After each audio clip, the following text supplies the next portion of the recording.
चलिए जी, हम लोग कर रहे हैं क्या?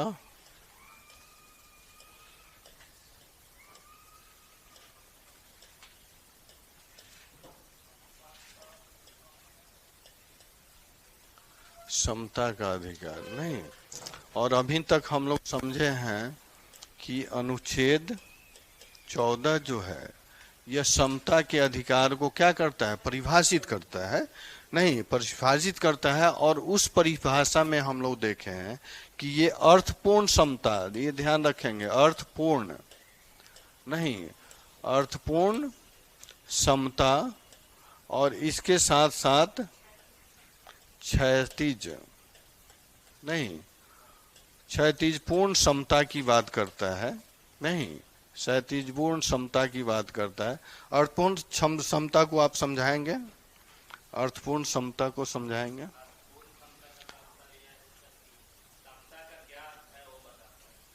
ठीक है। और कोई?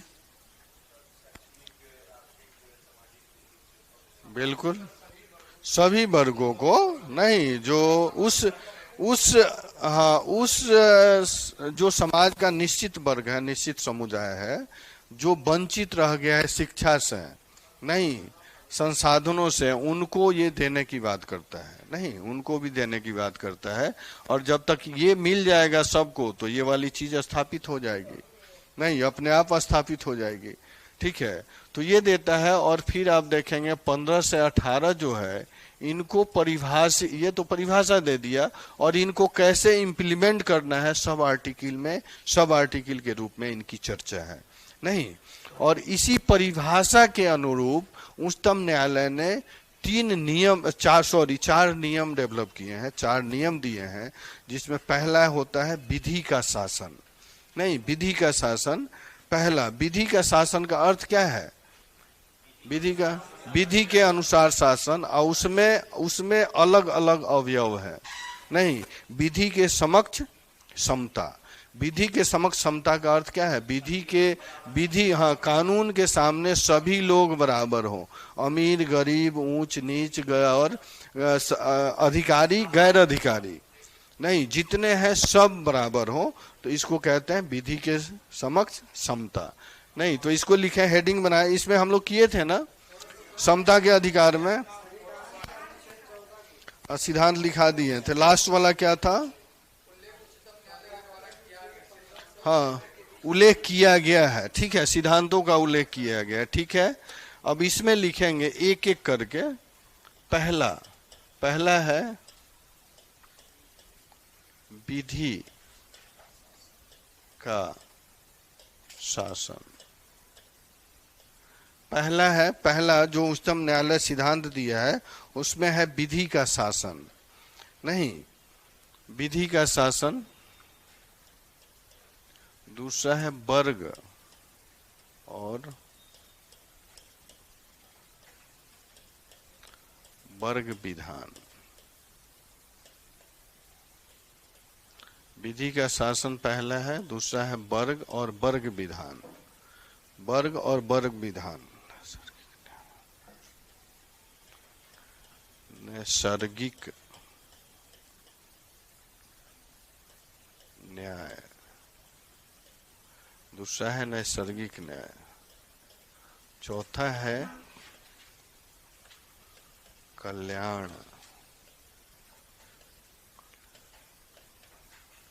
प्रशासन। चौथा है कल्याण प्रशासन। नहीं, कल्याण प्रशासन की अवधारणा।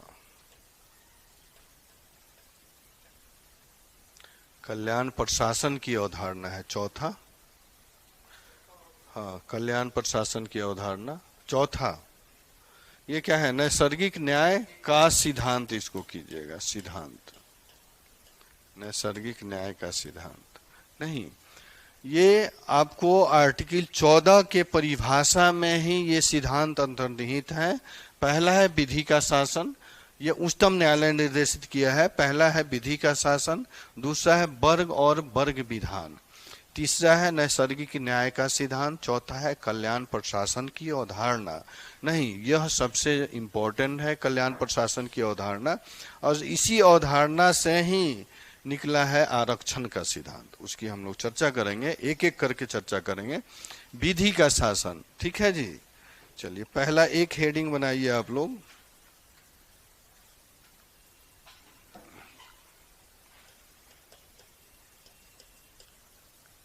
विधि का शासन।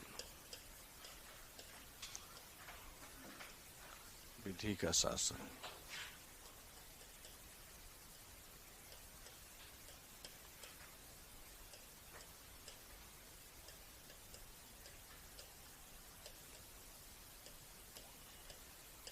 समता, ठीक है। हम पहला मेजर पॉइंट कर रहे हैं, जो सिद्धांत है उसकी चर्चा कर रहे हैं।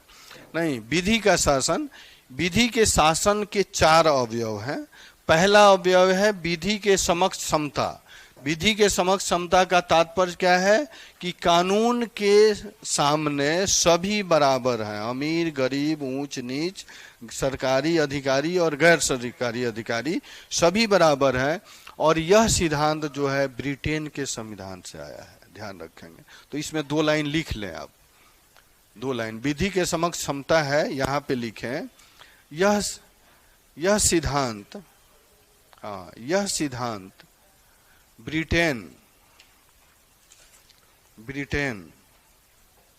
से प्रेरित है, ब्रिटेन से प्रेरित है। नहीं, ब्रिटेन से प्रेरित है, तथा यह विधि की सर्वोच्चता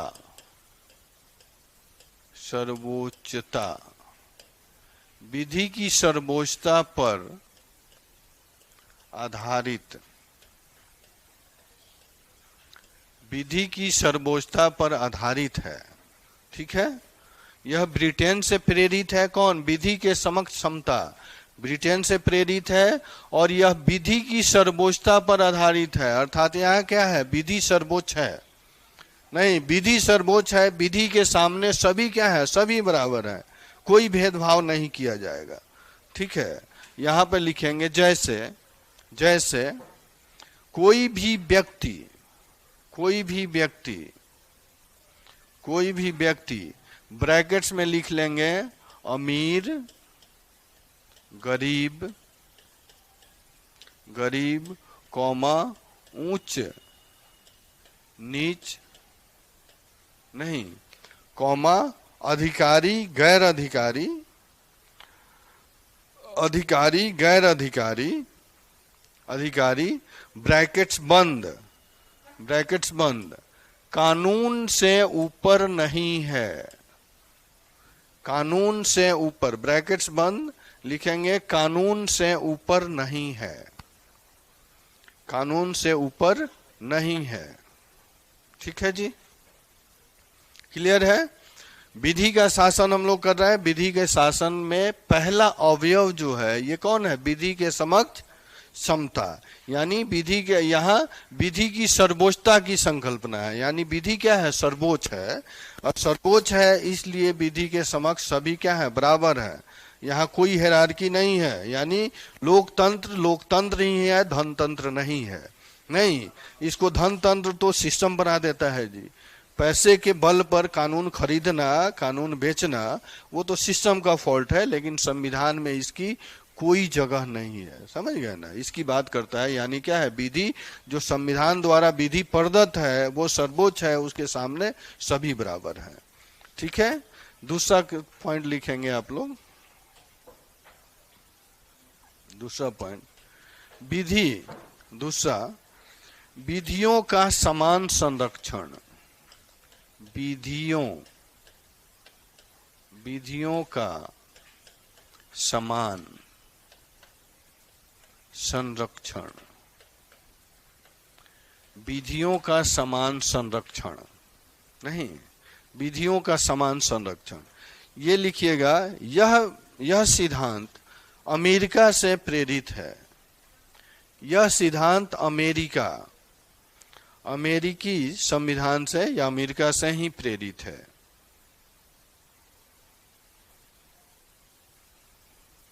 तात्पर्य क्या है, आप बताएंगे? आप बताएंगे विधि के समक्ष समता का तात्पर्य क्या है?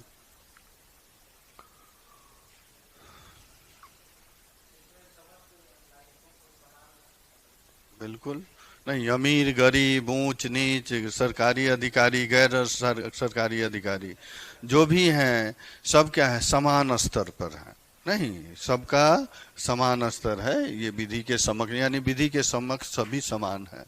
हो गया? ठीक है, ठीक है। विधि के समक्ष समता। दूसरा क्या है?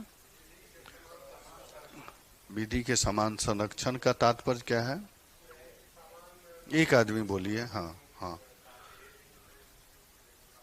ठीक है। नहीं, समान परिस्थिति में रहने वाले व्यक्तियों के लिए समान कानून, विपरीत परिस्थिति में रहने वाले व्यक्तियों के लिए विपरीत कानून। नहीं, और इसी में आप आयकर स्लॉट का उदाहरण दे सकते हैं। आयकर स्लॉट की बात है, जिसका आयकर अगर 10 लाख के अनुपात में है तो वो 10 लाख के अनुपात में आय कर देगा, जिसका आय जो है 5 लाख के अनुपात में है वो 5 लाख के अनुपात में आय कर देगा। यानी कि राज्य जो है उनके अनुपात में कानून, जिस जिस अनुपात में वो अर्निंग कर रहे हैं उस अनुपात में वो क्या है, कानून बना करके उनसे आय कर लेगी। ठीक है, इसका अर्थ है। तीसरा, विधि की सम्यक प्रक्रिया। नहीं, विधि की सम्यक प्रक्रिया, इसका तात्पर्य क्या हुआ? बिल्कुल, माने सामाजिक आर्थिक और सांस्कृतिक परिदृश्य में जो व्यवस्थाएं स्थापित हो रही है उस व्यवस्था के परिप्रेक्ष्य में अगर राज्य कानून बनाता है तो उसको कहते हैं विधि की सम्यक प्रक्रिया। नहीं, जैसे इसमें परंपरा और रूढ़ियों को भी ध्यान रख करके कानून बनाया जाता है। ठीक है, चलिए दूसरा क्या है? वर्ग एवं वर्गीकरण विधान या वर्ग विधान कहते हैं। नहीं, इसका तात्पर्य क्या है वर्ग एवं वर्गीकरण विधान का? हाँ, बिल्कुल सही। क्यों नहीं स्वीकारा गया है?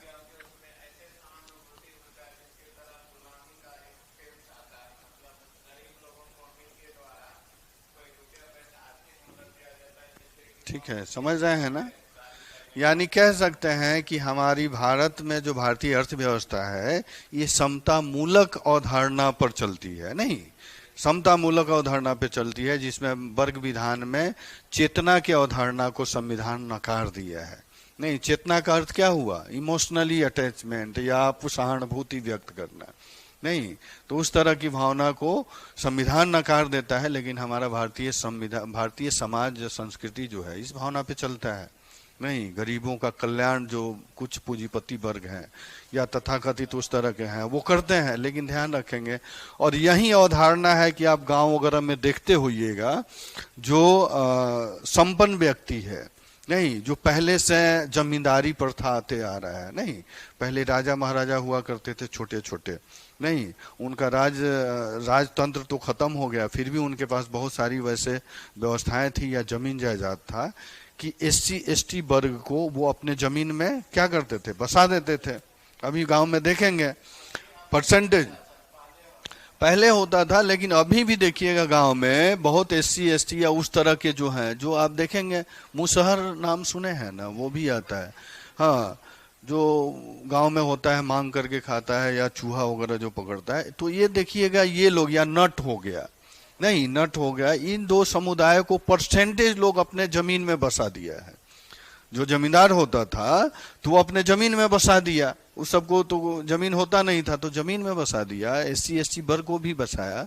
तो इसका एक रीजन होता था उस समय कि जमींदार वर्ग अपने जमीन में कुछ क्षेत्र देख करके उनको आश्रय दिया है, तो इसका तात्पर्य है कि वह उसके खेत में और जगह या उसके और कामों में वो काम करेगा, खेत में मजदूरी करेगा।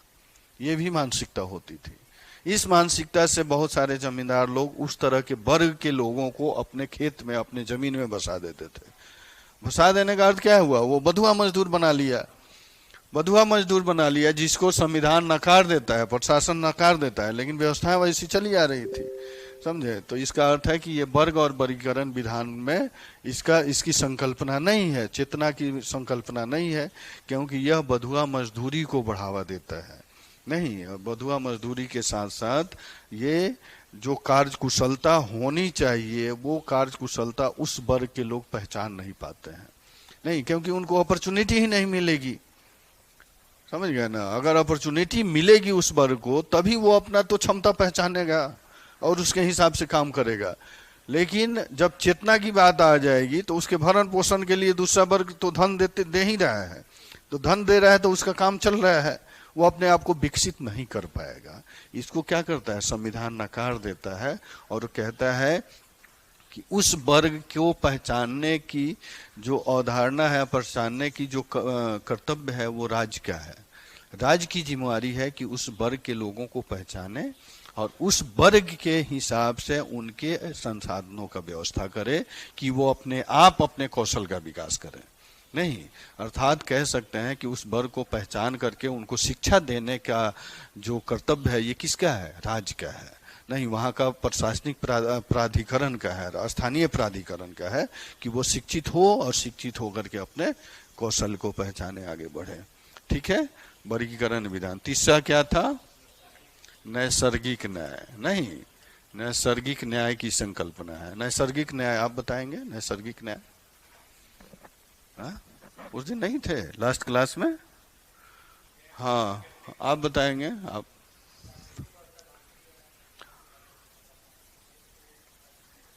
नैसर्गिक न्याय यानी प्राकृतिक न्याय की बात करता है। प्रकृति ने जो हमें अधिकार प्रदत्त की है उस न्याय की बात करता है। और इसमें देखेंगे कौन सा अधिकार है? स्वतंत्रता का अधिकार मेनली उस अवधारणा को के साथ में चलता है। और नहीं, और इसमें स्वतंत्रता के अधिकार में अभिव्यक्ति, वाक और अभिव्यक्ति की स्वतंत्रता, क्योंकि भारत में जो इंसान जन्म लेता है वो जन्म से ही उसको बोलने की अधिकार है, नहीं अभिव्यक्ति का अधिकार है। तो वाक और अभिव्यक्ति की स्वतंत्रता के अवधारणा को ये सपोर्ट करता है। और इसी में देखेंगे कि 19 वन की भी बात करता है।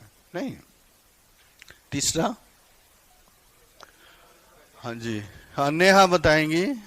चौथा, हाँ बिल्कुल सही, कल्याण प्रशासन की अवधारणा है। नहीं, कल्याण प्रशासन की अवधारणा है। इसको कैसे डिफाइन करेंगे? कल्याण प्रशासन को, कल्याण प्रशासन को कैसे डिफाइन करेंगे?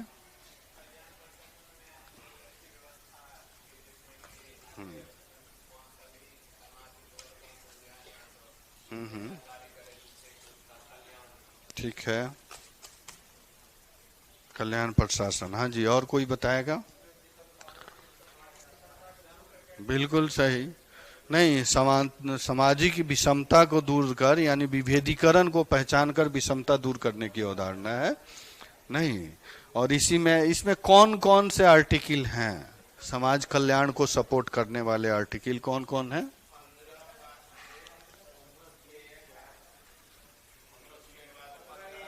15, एक भी है, 15,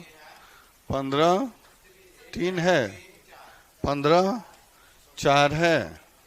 अच्छा, ठीक है। 17 भी है, ठीक है, और 18 भी है जो कल्याण प्रशासन को सपोर्ट करता है। नहीं, और महिलाओं को और जो बच्चे हैं उनको आरक्षण देने की बात कौन सा आर्टिकल करता है?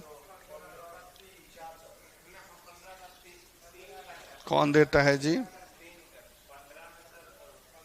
आप लोग भी बताएंगे? लाइव वाले भी बताएंगे?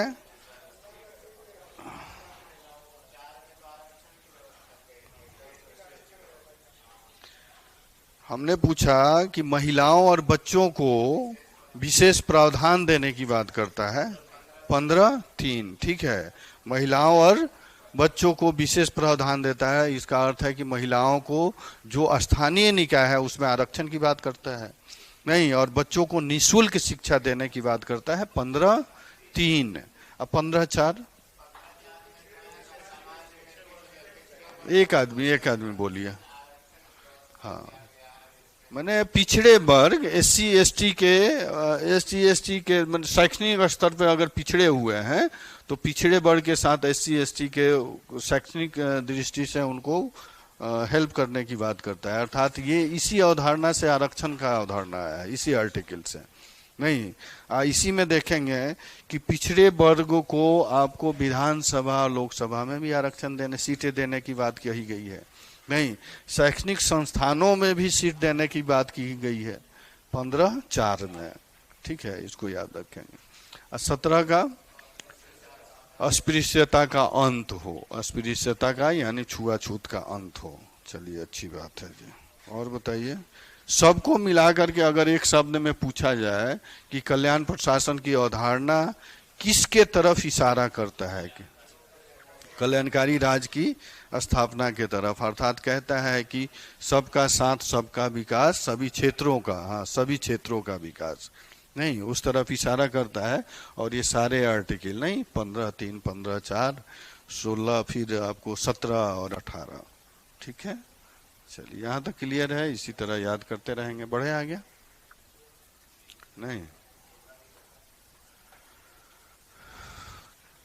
एक टॉपिक है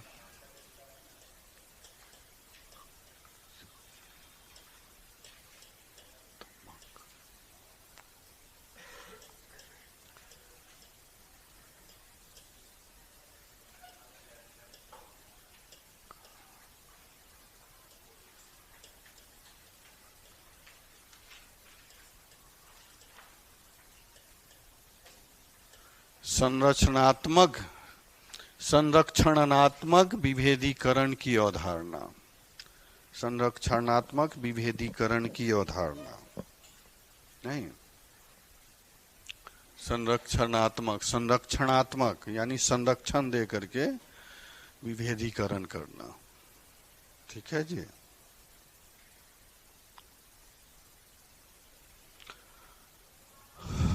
इसमें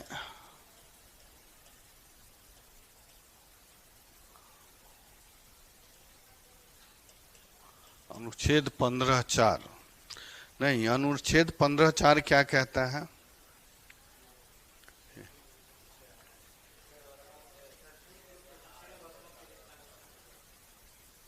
नहीं, शैक्षणिक रूप से पिछड़े वर्गों के लिए ये प्रावधान करता है, शिक्षा देने का प्रावधान करता है। ठीक है ना, पिछड़े वर्गों, इस आर्टिकल में अगर पिछड़ा वर्ग है तो उसमें SC ST भी शामिल है। नहीं, पिछड़े वर्गों के साथ जो 54% हैं उनके साथ साथ SC ST भी शामिल है।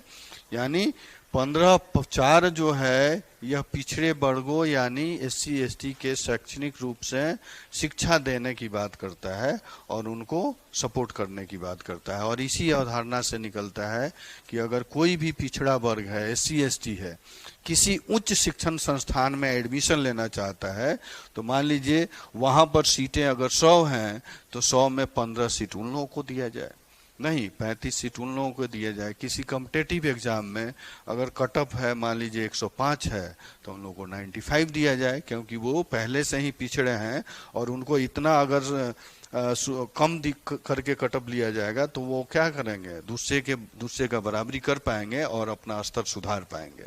नहीं, तो यही बात करता है 15(4) यानी संरक्षण देते हुए उस वर्ग को संरक्षण दीजिए कि वह उस संरक्षण का लाभ उठा करके अपनी स्थिति क्या करे, ऊपर सामान्य कर सके, ऊपर ला सके, और ऊपर जब लाएगा तब समानता स्थापित होगी।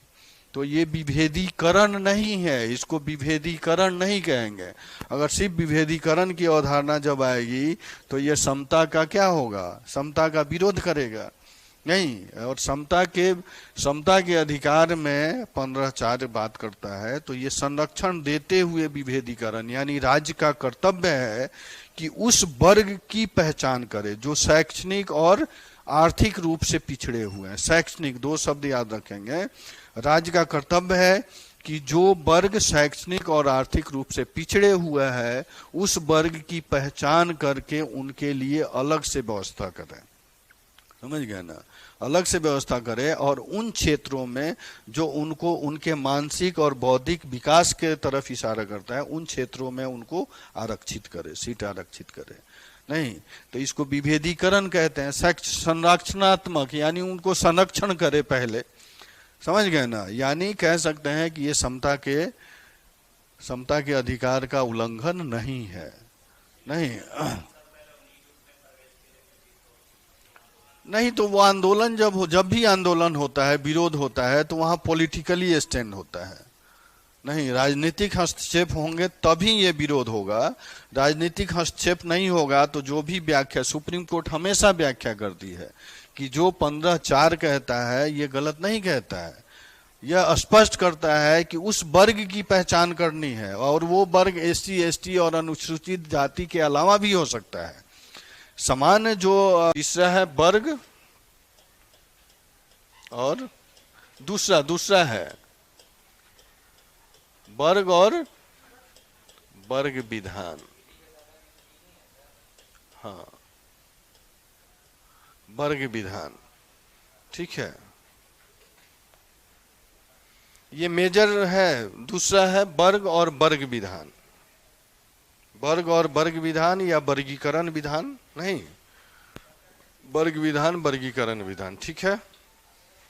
आप ध्यान रखेंगे, वर्ग और वर्ग विधान, ठीक है। वर्ग का अर्थ क्या है? समाज में एक निश्चित वर्ग, नहीं, निश्चित कैटेगरी की बात करता है। जो हमारे भारतीय समाज में प्राचीन काल से जो जाति व्यवस्था चली आ रही है, नहीं, और वो जाति व्यवस्था में देखेंगे बहुत सारी जातियां हैं, है ना जी, बहुत सारी जातियां हैं। 84 लाख जोनी है, तो 84 लाख जोनी के हिसाब से देवता लोग कितने हैं? 64 करोड़ देवता हैं जी। हिंदू धर्म में कितना है? 64 करोड़ देवी देवता है। 33 करोड़ की 33 करोड़, 33 करोड़, हाँ हाँ, 33 करोड़ हैं, और सभी अपने अपने जगह निश्चित किए हुए हैं। नहीं, तो कहने का अर्थ है जो भारतीय जाति व्यवस्था है, उस व्यवस्था में जो वर्षों से चली आ रही है, और उस व्यवस्था में सबसे नीचे तबके की जो जातियां हैं, नहीं, उनके लिए ये वर्ग और वर्ग की वर्गीकरण या वर्ग विधान की व्यवस्था की गई है। और उनको संविधान कहता है कि उनको चेतना के हिसाब से समानता नहीं दी जा सकती है। चेतना, कॉन्शसनेस, नहीं, चेतना के हिसाब से, यानी चेतना का अर्थ है हमदर्दी, नहीं, इमोशन। इमोशन में आकर के, हमदर्दी में आकर के आप किसी निचले वर्ग को सहानुभूति व्यक्त नहीं कर सकते हैं, क्योंकि चेतना की बात संविधान में नहीं की गई है। अगर चेतना के हिसाब से, हमदर्दी के हिसाब से, इमोशंस में आकर के उस विशेष वर्ग को आप प्रोटेक्ट कर रहे हैं, किससे? धन से। नहीं, प्रोटेक्ट कैसे करेंगे? उसको मुख्यधारा में लाना होगा। अगर कोई रोटी कपड़ा मकान जिसको नहीं मिल रहा है, उसको सवर्ण वर्ग रोटी कपड़ा मकान दे रहा है, तो वो वर्ग उम्र भर, ताउम्र भर क्या होगा? उसका मानसिक गुलामी बन के रह जाएगा, मानसिक रूप से। नहीं, कम से कम सहानुभूति तो व्यक्त करेगा ना, कि भैया ये हम उस पोजीशन में थे, तो रोटी कपड़ा मकान क्या किया? ये दिया है, तो मेरा कर्तव्य बनता है कि हम इसका जी हजूरी करें, जी हजूरी करें। नहीं, यानी आगे पीछे घूमे। तो ये चेतना वाला बात है, और इस चेतना को नकारता है। इसलिए नकारता है कि चेतना में आकर के दी जाने वाली संरक्षण जो है, यह गुलामी के तरफ ले जाता है, बधुआ मजदूरी के तरफ ले जाता है। इसलिए ये संविधान नकार देता है, कहता है कि आप चेतना पर किसी को सर्वेक्षण नहीं दे सकते हैं, किसी को आरक्षण नहीं दे सकते हैं। ये कहता है कि रोटी कपड़ा मकान देना ही है तो उसको शिक्षा दीजिए, नहीं, शिक्षा दीजिए कि वो स्वयं उस लायक बन जाए, ठीक है। और एक आम इंसान को क्या चाहिए? आम जीवन जीने के लिए रोटी कपड़ा मकान के अलावा अगर सबसे ज्यादा जरूरत है तो क्या है? शिक्षा है, नहीं, शिक्षा है। और ये चेतना धन को नकार देता है, कहता है कि सवर्ण वर्ण है, चेतना और सहानुभूति में आकर के अगर धन दे रहे हैं निम्न वर्ग को, तो वो धन आज है कल चोरी हो सकता है। नहीं, वो उसको धन दे दिए तो वो क्या है? सहानुभूति तो ले ली है, लेकिन हो सकता है तथाकथित समाज में जो उस वर्ग के लोग हैं, उस मानसिकता के लोग हैं, उसका धन चोरी भी कर सकते हैं। अगर वो कन्वर्ट भी करता है गोल्ड में या किसी चीज में, तभी चोरी हो सकती है।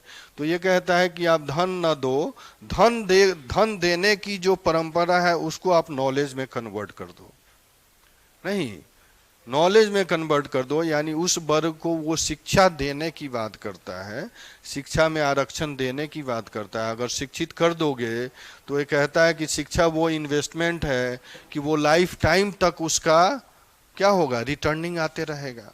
आप धन दे दोगे तो निश्चित वर्ग जो है वो क्या है, रोटी कपड़ा मकान में कुछ दिनों में खत्म हो सकता है, लेकिन वहीं कन्वर्ट करके उस परंपरा को उस सिस्टम के तरफ निर्देशित करता है कि उस धन को आप कन्वर्ट करें और नॉलेज में कन्वर्ट करके नॉलेज को प्रोवाइड करें, शिक्षा को प्रोवाइड करें।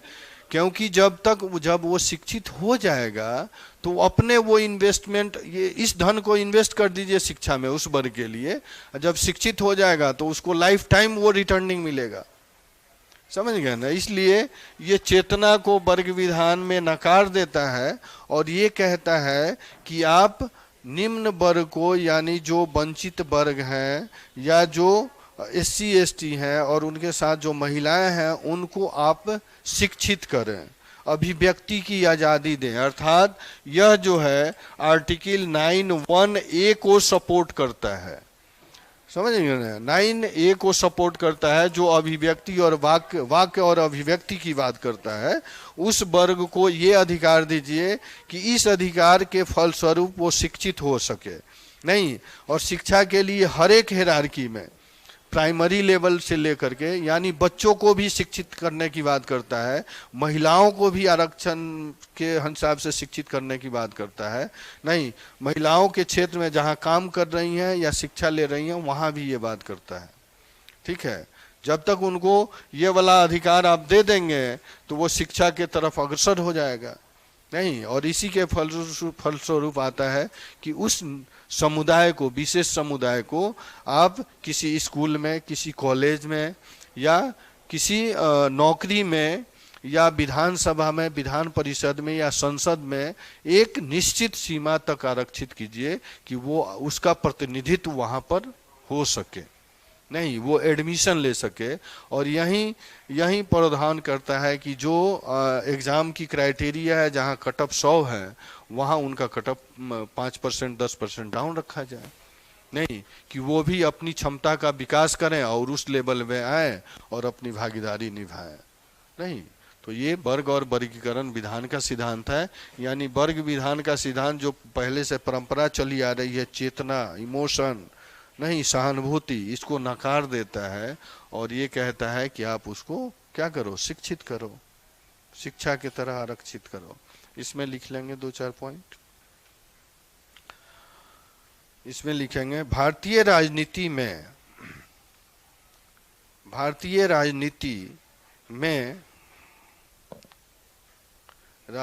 में आर्थिक व्यवस्था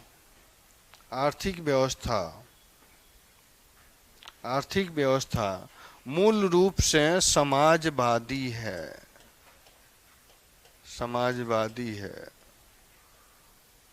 है ना जी? आर्थिक व्यवस्था क्या है? यहाँ तो समाजवादी है, समाज समान अर्थ की बात करता है, मूल रूप से समाजवादी है। अतः यहाँ चेतना पर आधारित वर्गों की पहचान, अतः यहाँ चेतना पर आधारित वर्गों की पहचान नहीं की गई है। चेतना पर आधारित वर्गों की पहचान नहीं की गई है। नहीं, चेतना को समझने के लिए आप अपने लिए लिख सकते हैं, वहाँ इमोशन, सहानुभूति, ये सब लिख सकते हैं। नहीं, इसका पूर्ण विराम के बाद, इस कारण ऐसे वर्गों की पहचान करने वाली विधियों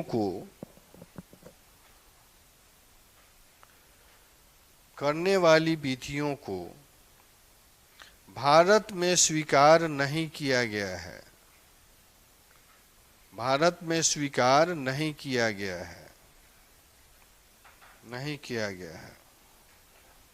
ठीक है, सेंटेंस समझ रहे हैं ना?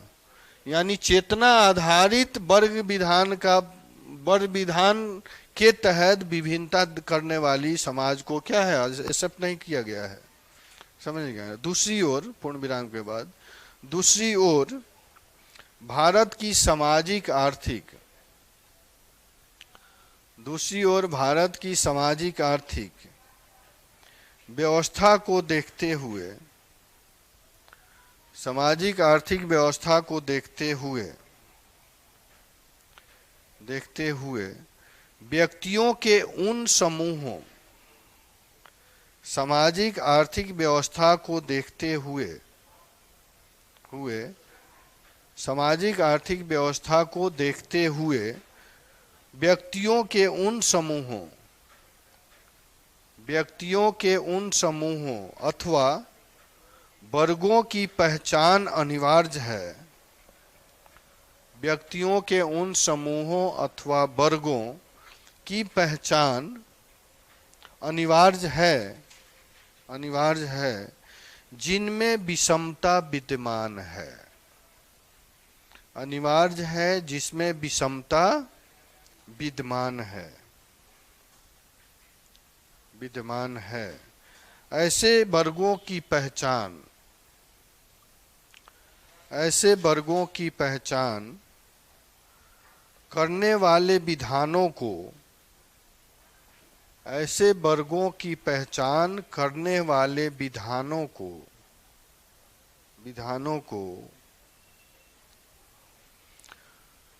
वर्ग और वर्गीकरण विधान, वर्ग और वर्गीकरण विधान कहा जाता है।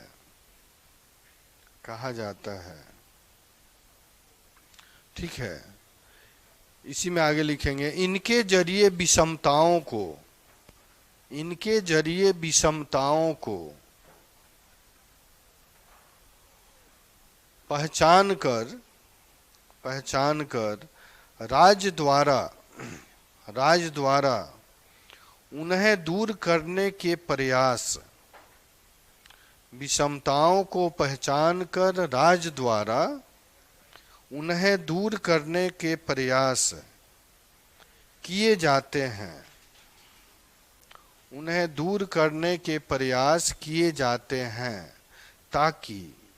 ताकि कल्याणकारी राज्य की स्थापना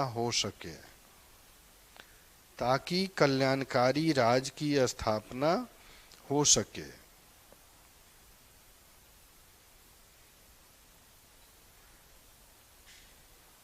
ठीक है, ताकि कल्याणकारी राज्य की स्थापना हो सके।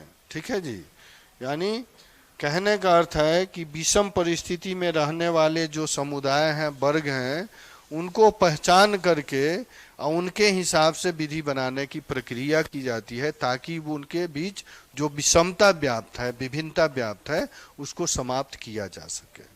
ठीक है, चलिए, क्या हो गया जी?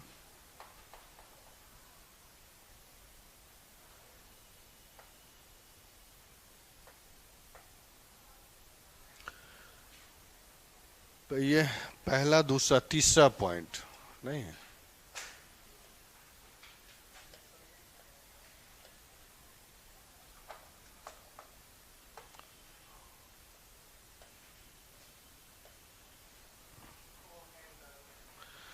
परवीन जी, ये हैंग कर रहा है क्या? ये हैंग कर रहा है जी।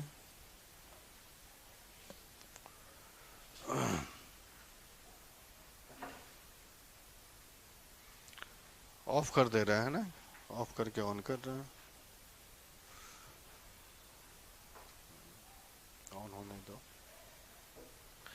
तीसरा लिखिएगा, नैसर्गिक न्याय का सिद्धांत।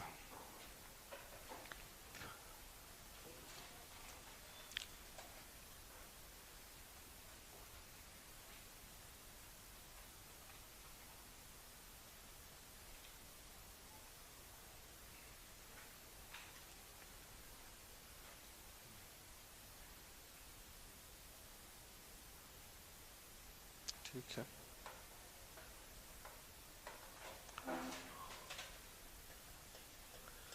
तीसरा है नैसर्गिक नैसर्गिक न्याय का सिद्धांत। नैसर्गिक न्याय का सिद्धांत, नैसर्गिक न्याय ये नहीं है, नैसर्गिक न्याय का सिद्धांत। नैसर्गिक न्याय का तात्पर्य है कि यह प्राकृतिक अधिकार की बात करता है, प्रकृति द्वारा जो अधिकार प्रदत्त है उस अधिकार की बात करता है, और यह प्रकृति द्वारा प्रदत्त अधिकार ही संविधान के मूल भावना का आधार है। नहीं, अर्थात कह सकते हैं प्रकृति द्वारा प्रदत्त अधिकार में सबसे महत्वपूर्ण अधिकार है आपका वाक और अभिव्यक्ति का अधिकार। अभिव्यक्ति की स्वतंत्रता का अधिकार आपका नैसर्गिक न्याय है। नहीं, क्योंकि आप जब भारत में जन्म लेते हैं तो जन्म के साथ ही आपको बोलने का अधिकार है। नहीं, और आप देखेंगे कि नैसर्गिक न्याय में बहुत सारे अधिकार इधर सम्मिलित होते जा रहे हैं। नहीं, जैसे जीवन जीने का अधिकार, भोजन के अधिकार, एजुकेशन के अधिकार। नहीं, ये सब क्या है, ये नैसर्गिक न्याय में, अर्थात अगर आप भारत में जन्म लिए हैं तो आपका नैसर्गिक न्याय है कि आपको खाने का अधिकार है। नहीं, और खाने के अधिकार है, आप सरकार से डिमांड कर सकते हैं और सरकार का दायित्व बनता है कि आपके भोजन की व्यवस्था करें। नहीं, जीवन जीने के लिए जितने कंपोनेंट हैं, जितने एक्टिविटी हैं, सबका पूरा करने का दायित्व किसको है, सरकार को है।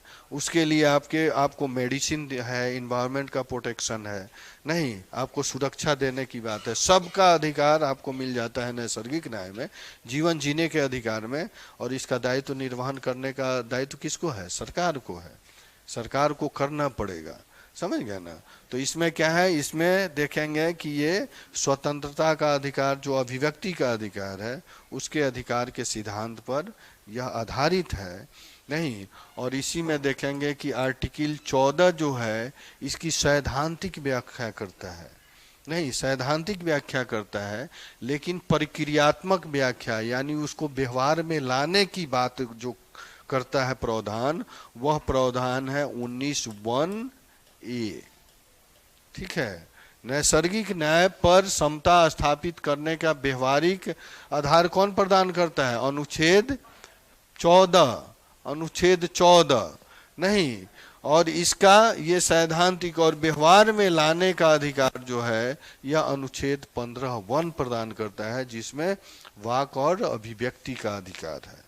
नहीं, वाक अभिव्यक्ति का अधिकार इसलिए नैसर्गिक न्याय में शामिल किया गया है कि आपको जब तक अपने अधिकार का डिमांड करने का दायित्व नहीं होगा आप पर, तब तक सामने वाला जो प्राधिकरण है ये करेगा नहीं।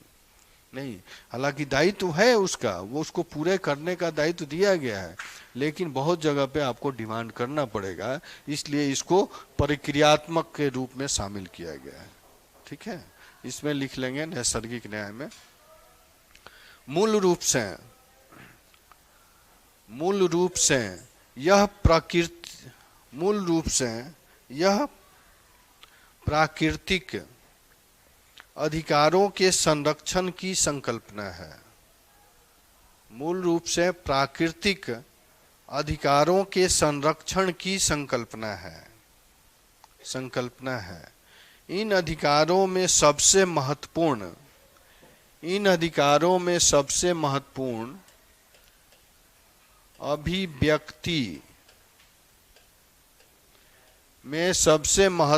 अभिव्यक्ति की स्वतंत्रता है। सबसे महत्वपूर्ण अभिव्यक्ति की स्वतंत्रता है। महत्वपूर्ण अभिव्यक्ति यहां लिखा हुआ है, देखिए, अभिव्यक्ति की स्वतंत्रता है। भारत के संविधान में अनुच्छेद 14 में इसका सैद्धांतिक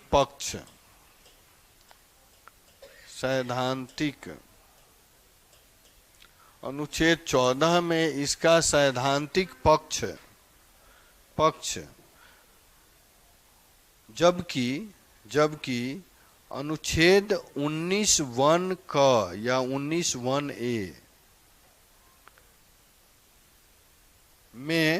में प्रक्रियात्मक यात्मक पक्ष, प्रक्रियात्मक पक्ष पक्ष दिया गया है, पक्ष दिया गया है, नहीं, प्रक्रियात्मक पक्ष दिया गया है। 91A में क्या है जी? वाक एवं अभिव्यक्ति की स्वतंत्रता। हाँ, तो आप याद है नहीं होगा तो कोड कर लेंगे वहां पर। नहीं, वाक एवं अभिव्यक्ति की स्वतंत्रता, अभिव्यक्ति की स्वतंत्रता है वहां पे, नहीं, अभिव्यक्ति की स्वतंत्रता किसमें है? 19(1)A में। ठीक है जी, आगे बढ़े। चौथा, तीसरा पॉइंट था ना, चौथा पॉइंट, कल्याण प्रशासन की अवधारणा, कल्याण प्रशासन की अवधारणा।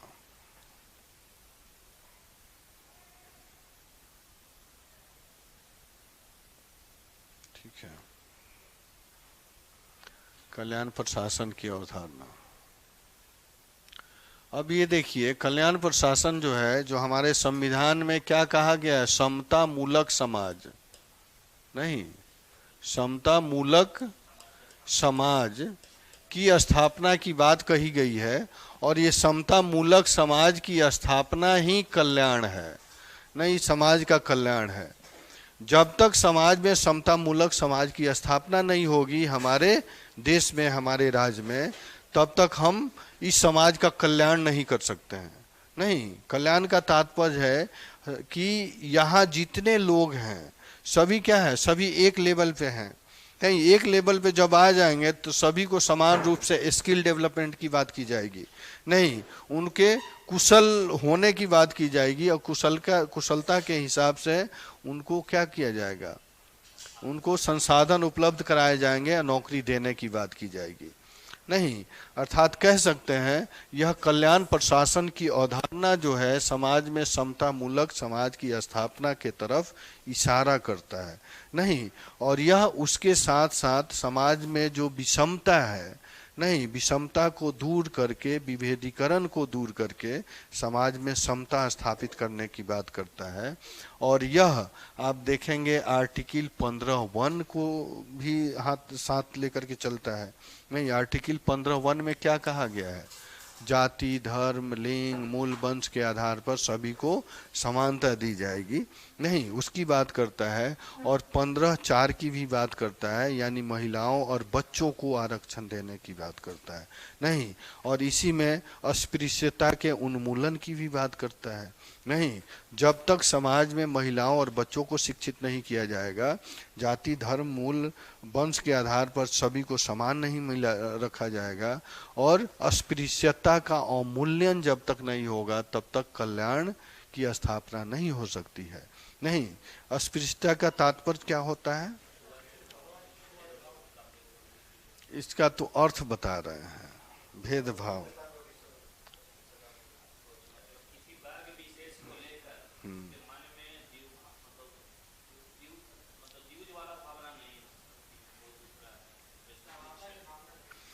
हाँ, किसी वर्ग विशेष को लेकर के सार्वजनिक स्थल पर जाने से रोके जाने के प्रावधान को क्या कहते हैं? अस्पृश्यता कहते हैं। जहाँ सभी सम्मिलित हो रहे हैं, सभी जा रहे हैं, उस जगह पर किसी वर्ग विशेष को अगर रोक दे रहे हैं तो ये अस्पृश्यता की भावना को बढ़ावा देता है, यानी आप छुआछूत को मानते हैं, नहीं, तो उसका भी विरोध करता है ये। ठीक है, हाँ जी, हाँ जी, किसी धर्म, किसी जाति, यानी उस विशेष वर्ग की ही बात करता है। नहीं, अस्पृश्यता किस लेवल पे बात करता है? किसी विशेष धर्म, विशेष जाति की ही बात करता है। नहीं, उसमें सवर्ण वर्ण है, सवर्ण तो सभी उनके साथ थोड़ी है, उनके साथ नहीं है। ठीक है, तो इसमें लिख लेंगे कल्याण प्रशासन में, समता मूलक समाज की स्थापना ही कल्याण प्रशासन का, समता मूलक समाज की स्थापना ही कल्याण प्रशासन का आधार है, कल्याण प्रशासन का आधार है, आधार है। अतः भारत में कल्याण प्रशासन, अतः भारत में कल्याण प्रशासन विभेदीकरण पर अंकुश लगाकर, भारत में कल्याण प्रशासन विभेदीकरण पर अंकुश लगाकर, विभेदीकरण पर अंकुश लगाकर विषमताओं को दूर करने व विभेदीकरण पर अंकुश लगाकर विषमताओं को दूर करने के सिद्धांत पर आधारित है, विषमताओं को दूर करने के सिद्धांत पर आधारित है, आधारित है। इसे समता के अधिकार, इससे समता के अधिकारों से प्रत्यक्ष समर्थन मिलता है, समता के अधिकारों से प्रत्यक्ष समर्थन मिलता है, मिलता है। जैसे जैसे जैसे करके आप पॉइंट में लिखेंगे, जैसे अनुच्छेद 15, जैसे अनुच्छेद 15(1) में 15(1) में नहीं, क्या है जी, जाति लिंग धर्म रंग, नहीं लिखते जाएंगे, जाति धर्म लिंग जन्म स्थान, रंग जन्म स्थान और मूल वंश के आधार पर, मूल वंश के आधार पर विभेद पर रोक, आधार पर विभेद पर रोक, नहीं विभेद पर रोक, हाँ, अनुच्छेद 15(2) नहीं, अनुच्छेद, दूसरा पॉइंट लिखेंगे, अनुच्छेद 15(2) नहीं जी, 15(3) बात करता है, 15(3) इसमें लिखेंगे महिलाओं नहीं, महिलाओं और बच्चों, महिलाओं और बच्चों के लिए विशेष प्रावधान, महिलाओं और बच्चों के लिए विशेष प्रावधान, नहीं। अब देखिए, यहाँ महिलाओं और बच्चों के लिए विशेष प्रावधान का तात्पर्य है कि महिलाओं को स्थानीय निकाय में आरक्षण की बात करता है, ठीक है। ये सेंटेंस जो है अनुच्छेद 15(4) इसमें कहता है महिलाओं और बच्चों के लिए विशेष प्रावधान किया गया है, तो विशेष प्रावधान का तात्पर्य है महिलाओं को जो स्थानीय निकाय हैं, नहीं, उसमें आरक्षण देने की बात ये अनुच्छेद करता है। और बच्चों के लिए विशेष प्रावधान का अर्थ है कि बच्चों को निःशुल्क शिक्षा देने की बात करता है, नहीं, निःशुल्क शिक्षा देने की बात कौन करता है, 15(3), ठीक है। तीसरा लिखेंगे अनुच्छेद 15(4), अनुच्छेद 15(4) नहीं, इसमें लिखेंगे, इसमें सामाजिक और शैक्षणिक रूप से पिछड़े, सामाजिक और शैक्षणिक रूप से पिछड़े वर्गों के लिए विशेष प्रावधान, सामाजिक और शैक्षणिक रूप से पिछड़े वर्गों में ध्यान रखेंगे, इसमें कौन कौन आ जाएंगे, SC ST भी आएंगे पिछड़े वर्ग में। पिछड़े वर्ग शब्द दिया गया है यहाँ पर, पिछड़े वर्गों के लिए विशेष प्रावधान, अर्थात इनमें एससी भी है और एसटी भी है, अनुसूचित जाति और अनुसूचित जनजाति।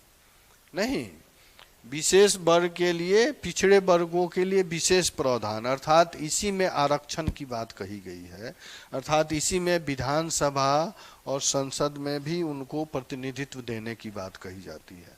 नहीं, वहीं पे लिखेंगे इसका तात्पर्य है, इसका तात्पर्य है, क्या लिखे, विशेष प्रावधान लिख दिए। हाँ, उसके बाद लिखे इसका तात्पर्य है कि इन विशेष वर्गों को विधानमंडल में सीटों का आरक्षण, विधानमंडल में सीटों का आरक्षण तथा सार्वजनिक शैक्षणिक संस्थाओं में मंडल में सीटों का आरक्षण तथा सार्वजनिक शैक्षणिक संस्थाओं में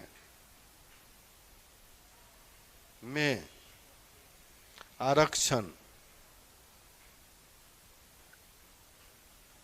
ठीक है। चौथा पॉइंट लिखेंगे अनुच्छेद 17, अनुच्छेद 17, नहीं, इसमें क्या है, अस्पृश्यता पर रोक,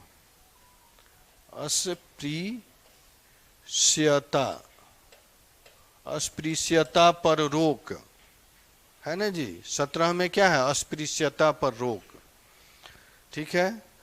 एक और आर्टिकल लिखेंगे अनुच्छेद 18, 18 में क्या है जी, उपाधियों का अंत, 18, इसमें लिखेंगे 18 अनुच्छेद, अच्छा ठीक है, अनुच्छेद 18 में उपाधियों का अंत, उपाधियों का अंत।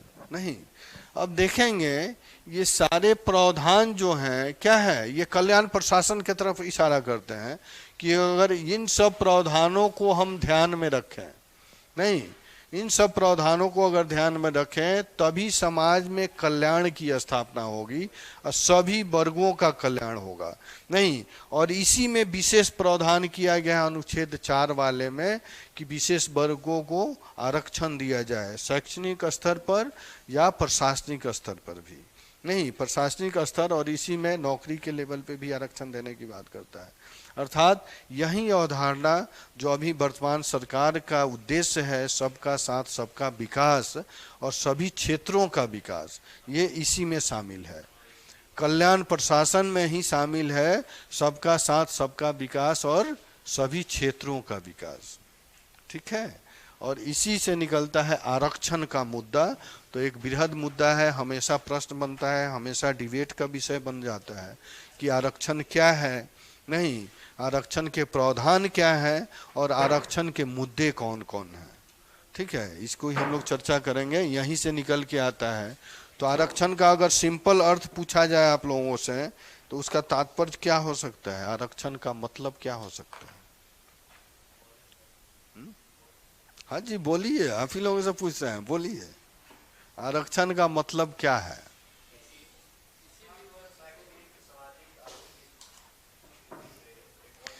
शाब्दिक अर्थ बताइए, वो सब की चर्चा हम लोग करेंगे। क्या जी, तबीयत ठीक नहीं लग रहा है आप लोगों को? तो रेस्ट ले लीजिए, उधर बैठ जाइए। नहीं, या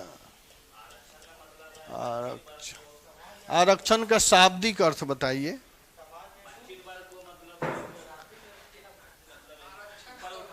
इसका शब्द का अर्थ बताइए तब हम समझ। आरक्षण शब्द का अर्थ बताइए।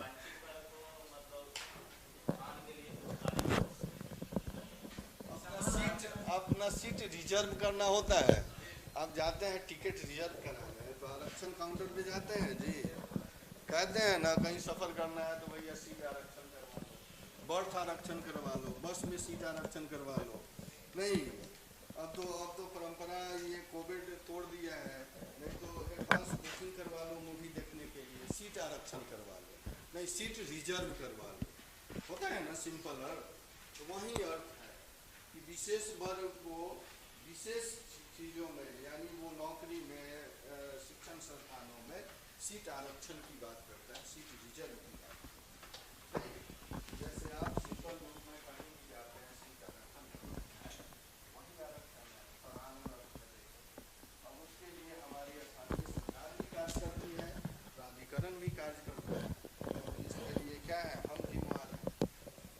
हमारी सभ्यता संस्कृति दिनवा रही है।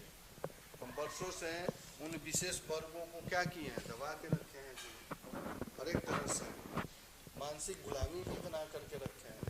नहीं, और मानसिक गुलामी से निकलने की बात वही चेतना करता है। चेतना का जो बात है नहीं, ये चेतना हमारी सभ्यता संस्कृति चेतना की बात करता है, लेकिन हमारा संविधान जो है इस चेतना को नकारता है। चेतना जब तक रहेगा तब तक समाज का विकास नहीं होगा। समझ रहे हैं? आप किसी पे सहानुभूति दिखाएंगे तो विकसित नहीं होगा। नहीं, उसको वैसा सपोर्ट कर दीजिए, एक्टिविटी जो है, गतिविधि है, उसके माध्यम से सपोर्ट कीजिए कि वो विकास कर लें। तो आज क्या कर रहे थे सर? क्वेश्चन लिखाने की बात कर रहे थे क्या? अच्छा, एडिटोरियल पढ़ के आए हैं, कलेक्शन कर रहे हैं आप लोग, नहीं उसको लिखने की बात कर रहे हैं। क्वेश्चन देंगे सर।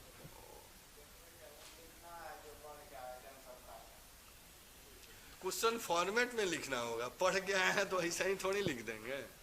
क्वेश्चन देंगे उसके। चलिए बैठिए, लिखिए। नहीं, 1 घंटा तो राइटिंग प्रैक्टिस। देखिए ये वाला सेशन क्या कहाँ तक मेडिसिन वगैरह नहीं है? दीजिए इनको, जरूर रखना चाहिए कुछ। नहीं वो बहुत दाँत कान हमें बहुत भयंकर हो जाता है अचानक। आदमी अनसिचुएशनल, पीठ दर्द।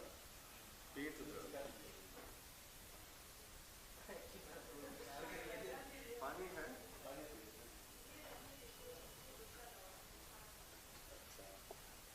रेस्ट ले लीजिए उधर बैठ करके। देखिए ये वाला सेशन जो है ना, अभी सर जो करवाते हैं, ये बहुत इम्पोर्टेंट सेशन है, इसको आप लोग मिस मत कीजिए। जो भी आए, जो भी आप कॉन्शियस माइंड में जो भी आता है ना उससे रिलेटेड उसको लिखिए। आप जब लिखेंगे ना तो प्रैक्टिस होगा, लिखते लिखते आदत पड़ जाएगा। नहीं, अभी तक तो लिखे नहीं है इसलिए आदत नहीं है। जब यही 1 सप्ताह 10 दिन होगा तो आप इम्प्रूव करेंगे। जब मैं क्वेश्चन आंसर कराऊंगा ना तो मैं आपको कॉपी बनवाऊंगा, ठीक है? मैं आपको कॉपी बनवाऊंगा, इस तरह का कॉपी बनवाऊंगा। यहाँ बैच नंबर होगा, यहाँ पर नाम होगा, ठीक है? और यहाँ पर जो कोर्स हम लोग कर रहे हैं मेंस प्री जो भी है यहाँ पर होगा, और इसको आप लोग फोटो कॉपी करा के रख लेंगे, ठीक है? मैं फॉर्मेट बनवा दूंगा, आप लोग 15-20 कॉपी फोटो कॉपी करवाएंगे। जो भी क्वेश्चन हम लोग देंगे तो आप इस पे लिखेंगे, लिख करके आप सबमिट करेंगे, उस पर कमेंट हम लोग करेंगे और उसको आप ले जा करके फाइल में रख देंगे। यही सिलसिला चलेगा पहले वाले कॉपी में, और आगे अगले 10वें 12वें जो कॉपी होगा वो आप जब रखेंगे या दोनों को कंपैरिजन करेंगे तो आपको खुद पता चलेगा कि मेरा पहला लेवल क्या था, अब लेवल क्या है। समझ गए ना? तो आपको खुद पता चल जाता है। तो ये प्रक्रिया होती है इस तरह का। मैं इस तरह का करवाऊंगा आगे, जब प्रैक्टिस करवाऊंगा तो आपको इम्प्रूवमेंट खुद पता चलेगा। समझ गए ना? पहले स्थिति क्या थी, जब ये सब ले जाकर के आप रखेंगे, जब पढ़ेंगे कंपैरिजन करेंगे तो वो चीज़ें पता चलेंगी।